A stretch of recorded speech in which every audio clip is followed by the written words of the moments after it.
है। मैं कक्षा 7 में पढ़ता हूँ। मैं स्थान सिद्धपुर से आया हूँ। आज मैं आपको एक युद्ध के बारे में बताऊंगा। शंख बजाया गया, कुंभी बजाई गई और कुरुक्षेत्र में महाभारत का महाकाव्य शुरू हुआ। योद्धाओं की विशाल गर्जना के साथ हजारों हथियार संसार में फेंके जाने लगे। कई सैनिकों की जान चली गई। दोनों तरफ बड़े बड़े योद्धा थे। पांडवों के पास 7 और कौरवों के पास 11 अक्षौहिणी सेनाएं थी। प्रत्येक श्री कृष्ण अर्जुन के सारथी थे। हथियार उठाने की प्रतिज्ञा के कारण वह युद्ध में प्रत्यक्ष भाग नहीं लेने वाले थे, लेकिन वह अर्जुन कौरवों के बड़े बड़े योद्धाओं को परास्त करने की तरकीब बता दे रहे। अर्जुन ने अपने सारथी श्री कृष्ण से कहा कि जब तक भीष्म पितामह युद्ध लड़ रहे हैं तब तक विजय की कोई आशा नहीं है। भीष्म पितामह को हराना आसान नहीं लगता।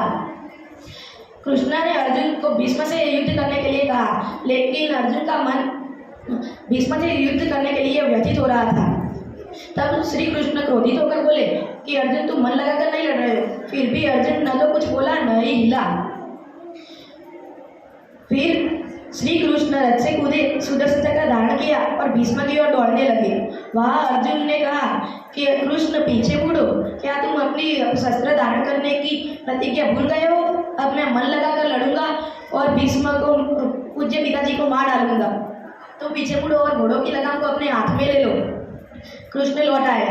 कृष्ण की योजना के अनुसार शिखंडी भीष्म के सामने आए और भीष्म पर बाण चलाने लगे। भीष्म शिखंडी को एक महिला मानते थे। उन्होंने प्रतिज्ञा की थी कि मैं युद्ध में किसी भी महिला को नहीं मारूंगा। उन्होंने युद्ध करना बंद कर दिया और शिखंडी के बाणों को सहते रहे।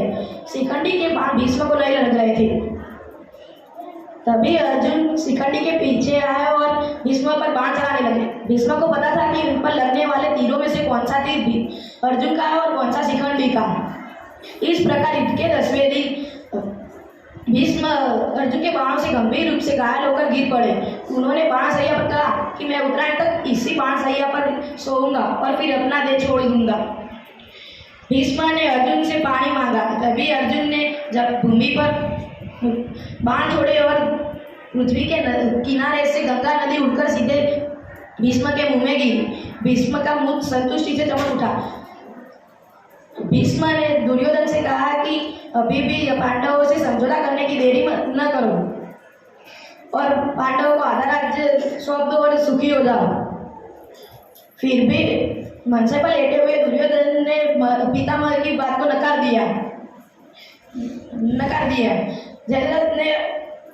जयद्रथ ने अभिमन्यु को मार दिया और अर्जुन ने प्रतिज्ञा की कि कल सूर्यास्त से पहले मैं अभिमन्यु के हत्यारे जयद्रथ का वध कर दूंगा, नहीं तो अग्नि स्नान करूंगा।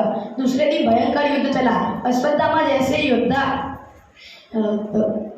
जयद्रथ की रक्षा कर रहे थे। तभी शाम ढलने लगी। सबको लगा कि ये अर्जुन का वादा पूरा नहीं होगा। तभी कृष्ण ने किया हरि। अचानक से आसमान में अंधेरा छाने लगा। सब दुर्योधन संतुष्ट होकर बोला कि लो सूर्यास्त हो गया, अभी भी जयद्रथ परास्त नहीं हुआ है। कौरव सेना में आनंद छाने लगा। पांडव निराश होने लगे। जयद्रथ को हुआ हाथ मैं तो बच गया। तभी श्री कृष्ण ने अर्जुन को कहा कि जल्दी से अपने गांडी से तीर छोड़ो और जयद्रथ का वध करो। अभी सूर्यास्त नहीं हुआ है। मेरे चमत्कार का कमाल है। इतना सुनते ही अर्जुन के गांडी से तीर छूट गए और जयद्रथ का वध हो गया। द्रोणाचार्य के पुत्र का नाम अश्वत्थामा था और एक हाथी का नाम भी अश्वत्थामा था। जब द्रोणाचार्य पांडवों का मजाक उड़ा रहे थे तब कृष्ण ने द्रोणाचार्य को मारने की युक्ति बताई। भीम ने अश्वत्थामा नामक हाथी को मार दिया और द्रोणाचार्य सुने वैसे जोर से चिल्लाया। अश्वत्थामा मारा गया। द्रोणाचार्य पांडव के विनाश के लिए ब्रह्मास्त्र छोड़ने ही वाले थे कि उनके कान पर एक शब्द पड़े, अश्वत्थामा मारा गया। उन्होंने सत्यवान युधिष्ठिर से पूछा कि सच में अश्वत्थामा मारा गया? तभी सत्यवान युधिष्ठिर अपना मन भारी करके बोले, हाँ, नरोवा कुंजरोवा। तभी सत्यवान युधिष्ठिर का ऐसा उत्तर सुनकर द्रोणाचार्य का मन टूट गया। वह समाधि लगाकर बैठ गए। तभी धृष्टद्युम्न बिजली की गति से दौड़ के आए और द्रोणाचार्य के सिर को काट डाला। द्रोणाचार्य के बाद दानेश्वरी कर्ण को मारना था। इसके लिए पांडवों को तक मिल गई। युद्ध के दरमियान कर्ण का रथ का पहिया जमीन में धंस गया। कर्ण रथ से उतरकर पहिया निकालने के लगा, लेकिन पहिया नहीं निकल रहा था। तभी कृष्ण ने अर्जुन को कहा कि जल्दी से अपने बाण चलाओ और कर्ण को मार डालो। तभी अर्जुन ने अपने धनुष्य से तीर छोड़े और कर्ण को मार डाला। भीम और दुर्योधन के बीच गदा युद्ध चल रहा था। गदा युद्ध का नियम यह था कि बगल में गदा नहीं मारनी है। तभी श्री कृष्ण ने भीम को उसकी प्रतिज्ञा याद दिलाई कि जब द्रौपदी का वस्त्राहरण हो रहा था, तभी भीम ने प्रतिज्ञा की थी कि मैं दुर्योधन के बगल को तोड़ दूंगा। अब द्रौपदी के वस्त्राहरण का दृश्य भीम के आंखों के सामने आते ही वह अपनी चेतना भूल गया और ज्वालामुखी जैसी क्रोध में आकर उसने जोर से गदा दुर्योधन के बगल में मारी और दुर्योधन वही किनारे पर ही मर गया। इस प्रकार महाभारत के युद्ध में कौरव हारे।